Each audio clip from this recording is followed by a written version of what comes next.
a lot of the direction for mental health, especially in workplace settings and in school, schools can be actually quite lucrative, but once you get to like working in a corporate job or something like that, they have these resources available, and then you go to access these resources and then they have like 4-week waits. It's like, I'll be honest, I got to a few different points where I rang Lifeline and I spoke to Lifeline, and I feel like Lifeline definitely needs more resources because they do amazing work, and they're very good at pointing people in directions, and they've got to show you that empathy and that sort of thing. But having regular therapy, psychology, even counselling, the resources are just not there.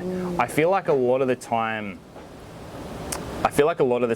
that I've been into counselling, like the Beyond Blues and the more government subsidised ones, they haven't really attempted to dig for they're not supposed to dig, but attempted to reveal the actual inner workings of why I was there.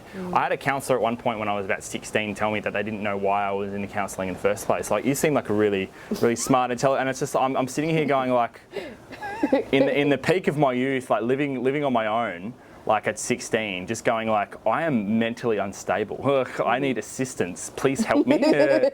I think it was also.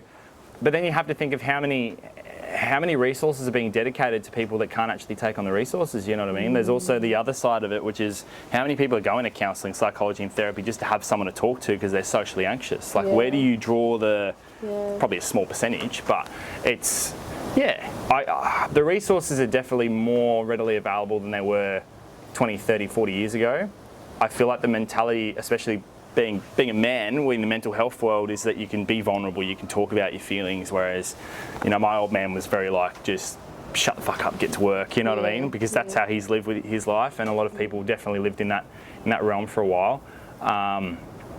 But yeah, there's definitely needs to be a bit of an overhaul. And the frustrating thing is when you turn on ABC and you see, oh, they just put $60 billion towards building submarines or doing this, that and the other. It's like, this one thing that your government is putting money towards can be used to revolutionise this other sector, and they're only doing that to sort of do a bit of a dick measuring contest. And it